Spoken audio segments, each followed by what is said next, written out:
Welcome to the Popish Plot. I'm Nate. I'm Jessica. And I'm Mike. And today we are here to talk about Clement, specifically First Clement and his first letter. Hey, I like what you did there. Hey, you like that? Yeah. Although there's other stuff later if we do Second Clement about, whether or not Clement wrote it. But still. One mystery at a time. So, this is part of our continuing series on books that are not in the Bible. Mm-hmm. And probably shouldn't be, given that we believe the contents of the Bible to be divinely inspired. But at the same time, specifically, we tend to be focusing on ones for which there may have been a question at some point in time. This was one that even finding out the reasons why it's not, it took some work to get any answers. Okay, that's fair. All right, so but we'll get there. First, it's the First Epistle of Clement, or Clement to the Corinthians, or the Letter to the Corinthians, or many different variations of Clement, Corinthians, and First. Yeah. Now, was Clement the one who was writing all the letters while he was being brought back to Rome? Or? No, that's Ignatius of Antioch. Okay. No, this is Clement as in Clement the First, the Pope that, depending on whose numbering you use, is the first to the fourth Pope. Clement the second of Rome. to the fourth Pope. Yeah. Sorry. I just remember there was one guy a little later on who was... Yeah, depending on when you think Clement was written, at least a decade later, in 107, Ignatius of Antioch wrote his 7 letters as he was being taken to Rome. Now, my copy here has basically every word in the possible combination. The First Epistle of Clement to the Corinthians. Just to make sure they cover all the bases. It is in parentheses, letter, to let you know what an epistle is. Yeah. Because it's Roman or Latin for letter. But anyway, for the age of when it was written, we have a very narrow window. Okay. A number of people think it was written shortly before AD 70 because it mentions the worship in the temple. So as ongoing. Yes, as ongoing. So I think either 69 or 70 was written before the destruction of the temple. A lot of people that are scholars think it was at the end of the reign of Domitian. Around 96, as in 95 or 96. Very short. With Clement himself having died approximately 99. Yes. So, which would make it written about the same time as the Book of Revelation. No, but if it was written suggesting the temple was still there, wouldn't 96 have been way too late? Yes. Okay. Well, again, that's why there's disagreement. Okay. And the latest possible date that anyone has thrown out is 140, which I don't know exactly why they came up with that date, but we know that it had to be, not much longer than that because it was written about in other books, like Irenaeus's Against Heresies, which only was written a few decades later. Okay.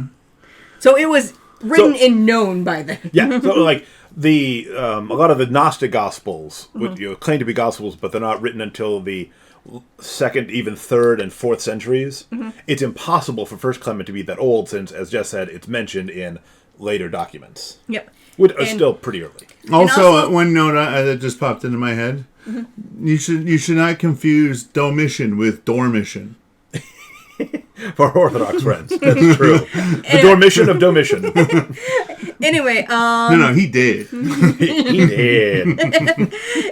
Most everyone agrees it was written by Clement of Rome, aka Pope Clement I, who was the Pope from about 88 to 99, making the last date given unlikely because he would have already been dead, and very few people write stuff after they're dead. So right, challenge accepted. Alright, this letter is 65 chapters long. It's approximately twice as long as Hebrews. Yeah. So this is, in terms of a biblical, in terms of an epistle of that time period, crazy long.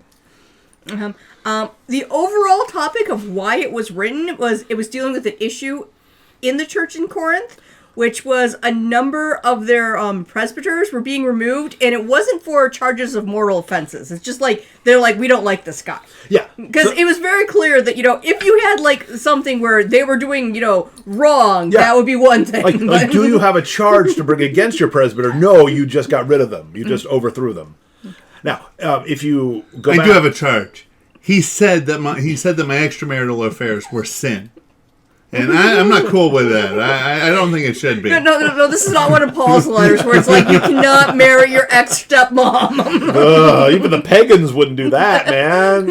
For the record, I have no extramarital affairs. I was simply playing a character. Of course. But if you do refresh yourself with Paul's 2 extant letters to the Corinthians, things haven't really improved since. The Corinthians are still a wild bunch. They have real problems.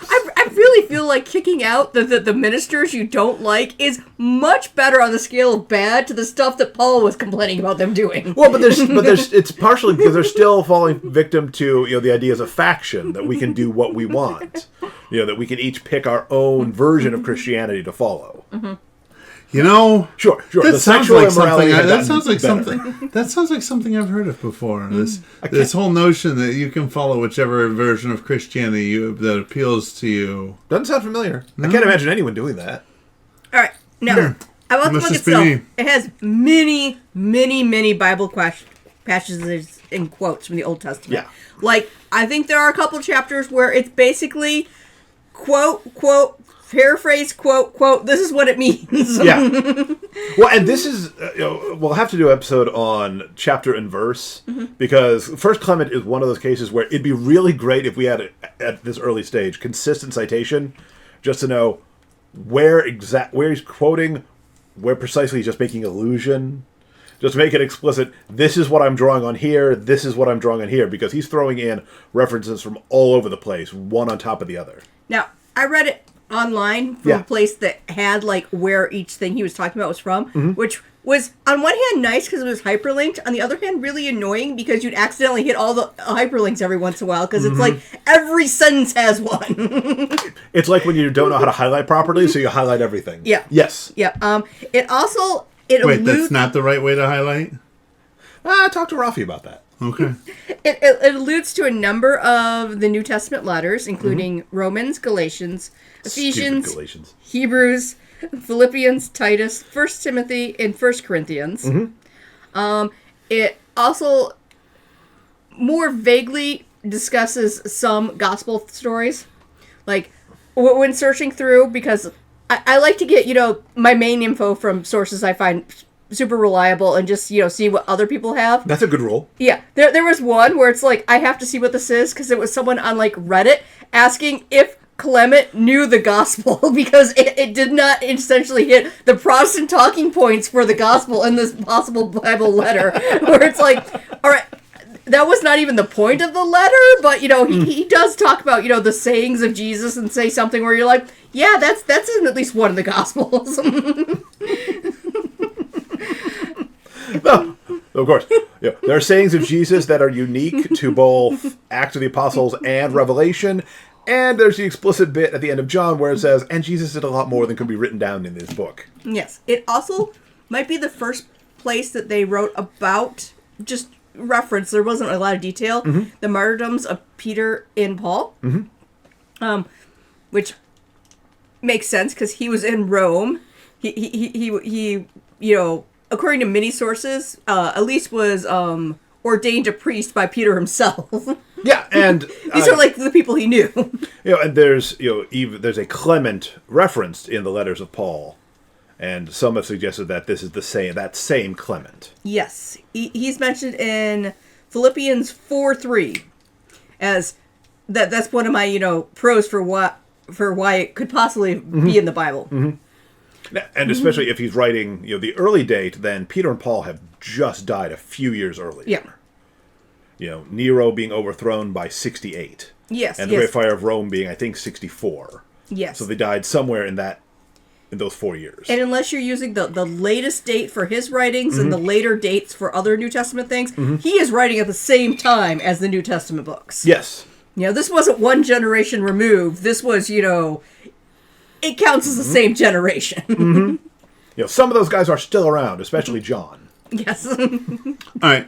So, now that we've gotten through our history of what the book was, why should it have been in the Bible? All right. First, let's look at the pros. Yep. Yeah. All right. It was publicly read in the church in Corinth. Okay, yeah, because it was written to the church in Corinth, so I have to assume it was at least publicly read there. Yep. But it was not only read in Corinth, it was also translated into Syriac and other languages, presumably for reading in their liturgies as well. Yes, we have evidence that by the 4th century, other churches were also reading it. It was included in a 5th century book called the Codex Alexandrinus, which was a Bible. You know, it would have been the Alexandrian. It would have been the Alexandrian Bible. Yeah. Yep. Mm-hmm. As late as the 14th century, it was mentioned just completely normal as part of the New Testament by a well-known Arab scholar at that time. So many people think that either Egypt, Spain, or both were still using it as scripture because, he traveled between those areas. Mm-hmm. Mm-hmm. And so... And it wasn't like it was just, some random one. It was like, this person has their own thing. They're thought to invent this own section of social sciences and things. So, this was, a fairly good... It's not your brother's uncle, cousin being like, yeah, I heard Clement's in the Bible. Yeah, this is not some crackpot. This is a scholar. Yeah. Even if, it wasn't his religion, but he's, Yeah. Okay. Well, and he could rightly claim, there are some Christians who have this amongst their scriptures. Mm-hmm. I looked at the Ethiopian Bible because that's the go-to for things that we don't have in it. I'm very broad-minded. I'm less concerned with what is in their Bible than with what isn't. The autobiography of Benjamin Franklin, not in it. Nope. Okay.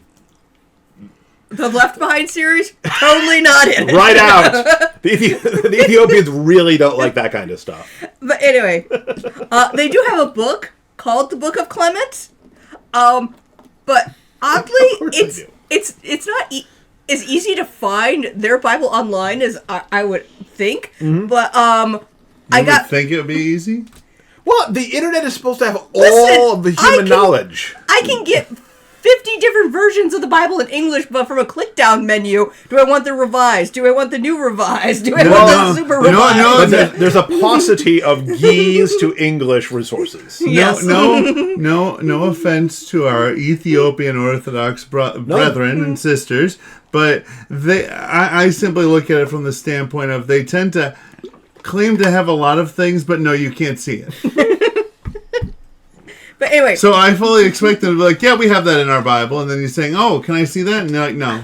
Well, that'd be like their oldest manuscript they wouldn't let you see. I don't think they hide their Bibles. Yeah, I'm pretty sure I can find some place online to buy it translated into English, but I'm not a highly educated man, but for some reason I picture interactions with the Ethiopian Orthodox Church being very much like interactions with that French castle in Monty Python. We have one! I told them we have one. So they're just messing with us. I'm not saying that they are. I respect them. At the same time, I would never been to Missouri, but I might as well be from Missouri because show me. All right. So and then anyway, the last bit is The thing that we are going to say is that they have a Book of Clement. However, multiple sources seem to imply that it was a book written to Clement, not from Clement. So it would not be this first Clement. Mm-hmm. Okay. And then the last argument in favor of inclusion of Clement is that, again, he's mentioned in the letter to the Philippians. You appear to be known to both Peter and Paul.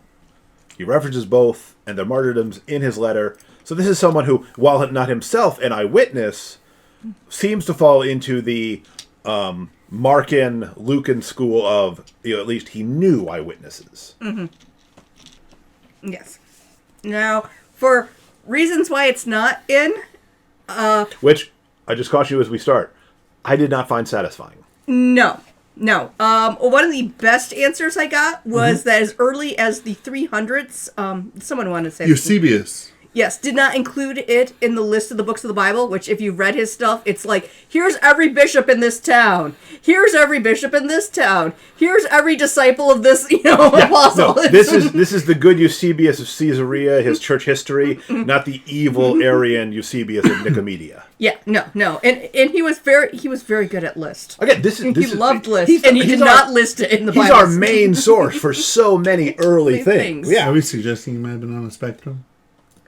He just had a thing for listing things down. Listen, church history was his special interest, and we're all better off because of it. Whoa! I meant nothing derogatory about that. I simply was identifying a thing. We don't have enough information to speculate. We know nothing of the man himself. That's fair. That's fair. I shouldn't look at it as. I shouldn't suggest that it is so one-dimensional. I can't say that it's not. There's quotation of Scripture, but a lot of things quote Scripture, so that in itself is not a sign that a book necessarily belongs in Scripture, especially because so much of this is quotation. Yes. That was another thing, kind of like Jubilees, where it's like, this is all covered elsewhere. Mm-hmm. It's almost like a compendium. Mm-hmm. Yeah. Okay. It does read a lot more like something you expect a pope to write to people. Yeah. Here's 50 Bible passages to prove my point of why you guys should stop being idiots and jerks. Yeah, no, it reads more like obviously in a very different style, but it reads more like an encyclical than it does a letter of Scripture. Mm-hmm. Okay, yeah. and I did not read it, but I happen to have heard that's kind of a given. Standard I to mean, this series. 65 chapters. But I some are only a paragraph, but still. I have heard mention of something that I would like to clarify here. Mm-hmm. A phoenix? Yeah. The Phoenix. Yeah. Oh, yes, there's only the one. Yes.